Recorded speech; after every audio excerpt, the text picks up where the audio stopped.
Hello साथियों, कृपया कर करके हमारे चैनल योगेश जे चैनल को सब्सक्राइब करें, लाइक करें और इस वीडियो को अपने दोस्तों में शेयर करें।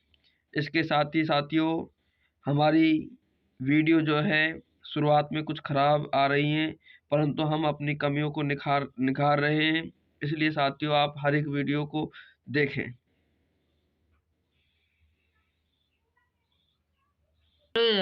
तो साथियों, अब हम आपकी कक्षा 10वीं की प्रश्नावली 1.1 को करने जा रहे हैं। आज इस प्रश्नावली के कुछ सवालों को इस वीडियो में हल करेंगे और जो सवाल कुछ बच जाएंगे उसको हम अगली क्लास में हल करेंगे। तो बच्चों, अब हम आपकी प्रश्नावली 1.1 के प्रश्न नंबर पहले के कुछ सवालों को हल करेंगे, जिसमें 3 सवाल बच्चों दिए हुए हैं। जिसका पहला सवाल है बच्चों, जिसमें प्रश्न कह रहा है कि निम्नलिखित संख्याओं का एचसीएफ ज्ञात करने के लिए यूक्लिड विभाजन एल्गोरिथम का प्रयोग कीजिए बच्चों। तो बच्चों, इसका पहला सवाल है कि 135 क्या कह रहा है बच्चों कि 135 और 225 का एचसीएफ ज्ञात कीजिए यूक्लिड विभाजन प्रमेय से बच्चों। तो देखो बच्चों, सर्वप्रथम हम यूक्लिड विभाजन प्रमेय का तब लगाते हैं, सबसे पहले हमें बड़े और छोटे का अध्ययन करना पड़ता है, कौन सा बड़ा है कौन सा छोटा है। अब देखो बच्चों, हमें 135 और 225 का एचसीएफ ज्ञात करना है, तो इसमें हमें छोटे और बड़े का पता लगाना पड़ेगा कि कौन सा बड़ा है। तो बच्चों यहाँ पर देखो, यहाँ पर 225 बड़ा है 135 से। इसका मतलब क्या है बच्चों? इसका मतलब ये है कि हमें 225 में भाग देना है बच्चों 135 का। जब बच्चों हम 225 में 135 का भाग देंगे तो 225 भाज्य के रूप में रहेगा और 135 भाजक के रूप में, गुना एक जो है भागफल के रूप में, और 90 बच्चों शेषफल के रूप में आ जाएगा बच्चों। अब देखो बच्चों, हमें एचसीएफ की इस विधि को चरणबद्ध के रूप में करते हैं। अब देखो बच्चों, हम इसको विधि को तब तक करते रहते हैं जब तक कि शेषफल शून्य ना आ जाए बच्चों। अब देखो बच्चों, यहाँ पर शेषफल शून्य अभी भी नहीं आया है बच्चों। इसका मतलब हम इस विधि को चरणवाई आगे करते रहेंगे। अब देखो बच्चों, अब तक हमने इस विधि को 135 और 225 में लगाया था, परंतु अब बच्चों अब हम इस विधि को 135 और 90 में लगाएंगे। तो यहाँ पर क्या है बच्चों कि 135 जो है वो बड़ा है 90 से। इसका मतलब हमें 135 में भाग देना है 90 का। अब देखो बच्चों, जब जो संख्या बड़ी होती है उसी में बच्चों हम भाग देते हैं छोटी संख्या का। समझ में आ गया बच्चों? अब देखो बच्चों, जब हमने 135 में 90 का भाग दिया तो 135 भाज्य के रूप में, 90 बच्चों भाजक के रूप में, और एक जो है बच्चों भागफल के रूप में, और प्लस 45 क्या है बच्चों? शेषफल के रूप में आ जाएगा। अब हम जानते हैं बच्चों, चूंकि शेषफल अभी भी शून्य नहीं आया है, इसका मतलब बच्चों इस विधि को हम आगे करते रहेंगे। अब देखो बच्चों, इसका चरण तीसरा। अब 90 बड़ा है 45 से, इसका मतलब 90 में हमें भाग देना है 45 का बच्चों। तो देखो बच्चों, तो 90 भाज्य के रूप में आ जाएगा और 45 जो है बच्चों वो भाजक के रूप में, 2 भागफल के रूप में, शेषफल 0 आ जाएगा। अब देखो बच्चों, यहाँ पर शेषफल शून्य आ चुका है। इसका मतलब अब जो इसका अंतिम चरण है, इसको हम बच्चों, इसका जो भाजक है बच्चों, इसे ही हम क्या कर घोषित कर देंगे बच्चों? एचसीएफ घोषित कर देंगे। अब देखो बच्चों, 196 और 38,220 का बच्चों हमें एचसीएफ ज्ञात करना है। तो इसमें बच्चों 38,220 बड़ा है 196 से, अर्थात हमें 38,220 में भाग देना पड़ेगा 196 का। जब हम भाग देंगे तो 38,220 भाज्य के रूप में, 196 गुना 196 बच्चों भाजक के रूप में, 195 भागफल के रूप में, और 0 बच्चों शेषफल के रूप में। अब चूंकि बच्चों देखो अभी भी यहाँ पर शेषफल शून्य नहीं आया है, शून्य आ चुका है बच्चों, सॉरी बच्चों, यहाँ पर शेषफल शून्य आ चुका है। इसका मतलब इसका जो भाजक है वही क्या होगा बच्चों? हमारा एचसीएफ होगा। अब देखो बच्चों, इसी सवाल का तीसरा भाग बच्चों, इसमें कह रहा है कि 867 और 255 का बच्चों हमें एचसीएफ ज्ञात करना है।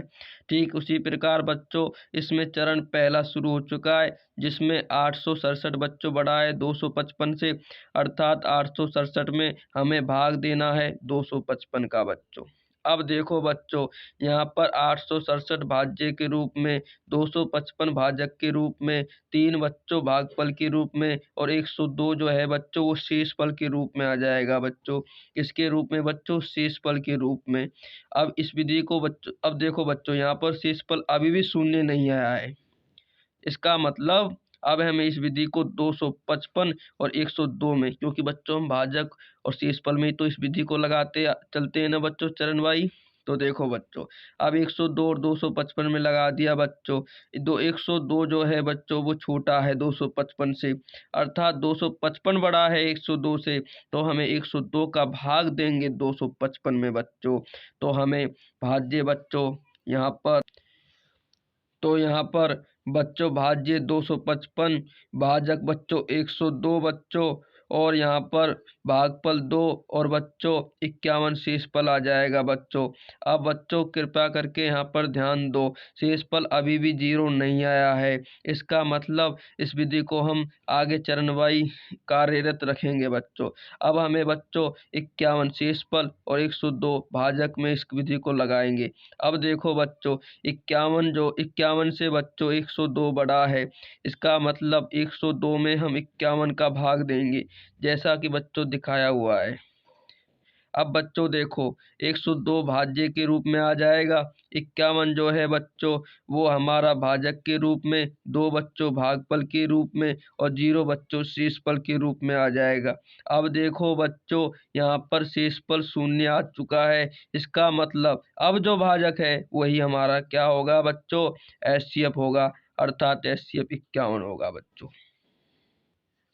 अब देखो बच्चों, अभी आपको ये भाजक क्या है, भाज्य क्या है, ये समझ में नहीं आया होगा बच्चों, तो मैं इसे बारीकता से समझाता हूँ बच्चों। देखो बच्चों, जैसे कि उदाहरण के लिए हम लेते हैं कि 9 में भाग दे रहे हैं 2 का। क्या बच्चों? इसका मतलब ये है बच्चों कि 9 में हम 2 का भाग दे रहे हैं, अर्थात इसको मैं 2 भागफल सॉरी बच्चों भाजक के रूप में और 9 क्या है बच्चों? भाज्य के रूप में। अर्थात बच्चों जिसमें हम भाग देते हैं ना वो भाज्य होता है, और जिसका भाग देते हैं वो भाजक होता है, जैसा कि बच्चों मैंने लिखा भी है। 9 में भाग दिया 2 का बच्चों, तो 2 क्या है बच्चों? भाजक, और 9 क्या है बच्चों? भाज्य है। तो बच्चों यहाँ पर जब हमने भाग दिया तो भागफल 4 आ जाएगा, इसे भागफल कहते हैं बच्चों। और ये क्या है? 8 बच्चों। यहाँ पर देखो अब शेषफल क्या आया बच्चों? 1 आ गया। क्या आ गया बच्चों? 1 यहाँ पर शेषफल आ गया। अब जो ये सिस्टम निकट के आया है बच्चों, इसको मैं इस प्रकार इस सूत्र के अनुसार जमा सकता हूँ। ऐसे ही बच्चों में यूक्लिड विभाजन प्रमेय में हर एक चरण में जमाता हूँ बच्चों। जैसे कि बच्चों भाज्य यहाँ पर क्या है? 9, तो 9 को बच्चों मैं यहाँ जमा दूंगा। जैसे कि बच्चों मैंने यहाँ पर 9 को इस प्रकार जमा दिया। अब देखो बच्चों यहाँ पर ये बराबर का है। अब भाजक क्या है बच्चों? 2 यहाँ पर, तो 2 को इस प्रकार जमा दूंगा। इनटू में बच्चों यहाँ पर भागफल क्या है बच्चों? यहाँ पर भागफल बच्चों, यहाँ पर भागफल बच्चों 4 है, तो बच्चों यहाँ मैं 4 जमा दूंगा, और प्लस के रूप में बच्चों यहाँ पर शेषफल 1 आ जाएगा। इस प्रकार जमाना पड़ता है बच्चों। ये 9 है बच्चों। समझ में आ गया बच्चों? चलो ठीक है।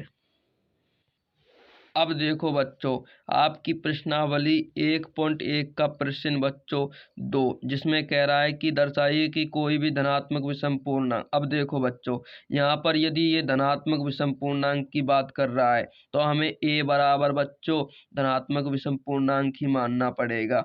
ठीक है बच्चों। अब देखो क्या कह रहा है बच्चों कि विषम पूर्णांक 6q+1 या 6q+3 या 6q+5 के रूप का होता है, जहाँ q कोई पूर्णांक है। अब देखो बच्चों, तो अब यहाँ पर धनात्मक विषम पूर्णांक की बात की थी, इसलिए हमें ए क्या मानना पड़ेगा बच्चों? माना ए धनात्मक विषम पूर्णांक है। यही माना ना बच्चों? अब देखो बच्चों, यहाँ पर b की जगह सब में 6 आ रहा है, इसका मतलब b बराबर 6 के लिए हमें यूक्लिड विभाजन प्रमेय का प्रयोग करेंगे। इनकी बच्चों आपको यूक्लिड विभाजन प्रमेय से तुलना करोगे ना, तब आएगा b बराबर 6। ठीक है बच्चों, जब b बराबर 6 है, इसका मतलब बच्चों कि हमारा r जो है वो 0 से बड़ा एवं बराबर होगा, परंतु b अर्थात 6 से हमेशा छोटा ही रहेगा। तब r के मान ये हो सकते हैं बच्चों, 0 हो सकता है, 1 हो सकता है, 2 हो सकता है, 3 हो सकता है, 4 हो सकता है, 5 हो सकता है। तो इस प्रकार बच्चों अब हमें इनको यूक्लिड विभाजन प्रमेय के अनुसार जमाते हैं तो इस प्रकार के उत्तर प्राप्त होते हैं बच्चों। क्योंकि 6 क्यू में जब हम 0 को जोड़ते हैं तो 6 क्यू ही प्राप्त होगा बच्चों, क्योंकि कोई मैथ नहीं होता है 0 के जोड़ने से। ठीक उसी प्रकार बच्चों ये यहाँ पर a बराबर बच्चों 6 क्यू प्लस 1, a बराबर 6 क्यू प्लस 2, a बराबर 6 क्यू प्लस 3, इस प्रकार बच्चों हमें प्राप्त हो जाएंगे सारे के सारे। r का मान ही तो रखेंगे बच्चों। अब देखो बच्चों यहाँ पर चूंकि 6 Q 6 Q plus 2 6 Q plus 4 जो है 2 से विभाज्य हैं बच्चों। क्या बच्चों 2 से विभाज्य हैं। अब देखो बच्चों ये 2 से विभाज्य कैसे हैं। देखो बच्चों 6 क्यू 2 से विभाज्य कैसे है बच्चों। 6 क्यू में जब मैं 2 का भाग दूंगा तो ये 3 क्यू प्राप्त हो जाएगा भागफल के रूप में। इसका मतलब 6 क्यू बच्चों 2 से विभाज्य है, क्योंकि कट जाएगा बच्चों 6 2 से। ठीक है बच्चों। ठीक इसी प्रकार बच्चों 6 क्यू प्लस 2 भी 2 से विभाज्य है, परंतु कैसे बच्चों। देखो यहाँ पर 6 क्यू प्लस 2 में मैंने ऊपर कॉमन लिया है बच्चों 2। क्या ले लिया बच्चों कॉमन 2। अब 2 से 2 कैंसिल हो जाएगा, इसका मतलब ये है बच्चों कि 6 क्यू प्लस 2 भी 2 से विभाज्य है। अब 6 क्यू प्लस 4 में भी हम 2 कॉमन ले लेंगे तो इसको 2 से 2 कैंसिल हो जाएगा। इसका मतलब ये भी है बच्चों कि 6 क्यू प्लस 4 2 से विभाज्य है। जब ये बच्चों 2 से विभाज्य है, इसका मतलब ये संपूर्णांक है, और हम जानते हैं बच्चों जो संपूर्णांक है वो विषम नहीं होगा, और जो विषम है वो सम नहीं होगा। जब ये सम है तो बच्चों जो बचे हुए हैं बच्चों वो क्या होंगे बच्चों, वो विषम पूर्णांक होंगे। ठीक है बच्चों, इसका मतलब ये समपूर्णांक है, ये सम धनात्मक पूर्णांक है। अतः हम जानते हैं जो सम नहीं वे विषम है, अर्थात 6 Q plus 1 6 Q plus 3 6 Q plus 5 बच्चों क्या है, विषम धनात्मक पूर्णांक है। इति सिद्धम बच्चों, यही सिद्ध करना था ना बच्चों कि ये विषम धनात्मक पूर्णांक है या नहीं। समझ में आ गया बच्चों। ठीक है बच्चों। अब देखो बच्चों इसका प्रश्न है कि किसी परेड में, प्रश्न नंबर बच्चों 3, कि किसी परेड में 616 सदस्यों वाली एक सेना आर्मी की टुकड़ी को 32 सदस्यों वाले एक आर्मी बैंड के पीछे मार्च करना है। दोनों समूहों को समान संख्या वाले स्तंभों में मार्च करना है। उन स्तंभों की अधिकतम संख्या क्या है बच्चों, यही कह रहा है ना बच्चों। अब गौर से देखो बच्चों, क्योंकि हम जानते हैं क्या बच्चों, हमें स्तंभों की अधिकतम संख्या ज्ञात करनी है। अब बच्चों हम जानते हैं कि अधिकतम के लिए हम क्या करते हैं बच्चों, दोनों का एचसीएफ निकालते हैं। अतः बच्चों अधिकतम संख्या के लिए हमें 616 और 32 का क्या करना पड़ेगा बच्चों, एचसीएफ ज्ञात करना पड़ेगा। तो बच्चों लगा दीजिए यूक्लिड विभाजन प्रमेय का बच्चों। अब देखो बच्चों, क्योंकि यहाँ पर 616 बड़ा है 32 से, इसका मतलब यह है कि हमें 616 में 32 का भाग देना पड़ेगा। अब जब हमने भाग दिया तो 616 बच्चों भाज्य आ गया 32 भाजक के रूप में, और जितनी बार भाग गया अर्थात भागफल 19 और शेषफल 8 आ गया बच्चों। अब चूंकि बच्चों शेषफल शून्य नहीं हुआ है, इसका मतलब इस विधि को हम आगे कार्यरत रखेंगे बच्चों। अब बच्चों इस विधि का प्रयोग हम नए भाजक और शेषफल में प्रयोग करेंगे बच्चों।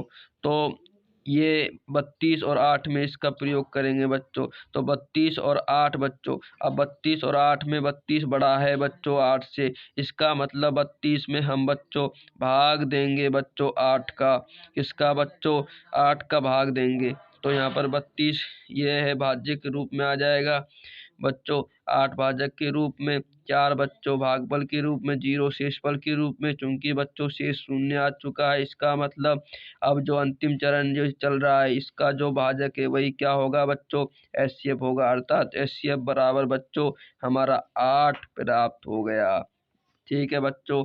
अब देखो बच्चों, यदि आपको वीडियो अच्छी लगी हो तो इसको हम अपने दोस्तों में आप लोग शेयर करें और कमेंट करें, और बच्चों इस वीडियो को लाइक करें, सब्सक्राइब करें। इसका नेक्स्ट पार्ट हम अगली वीडियो में लेकर आएंगे आपकी अगली प्रश्नावली का बच्चों। धन्यवाद।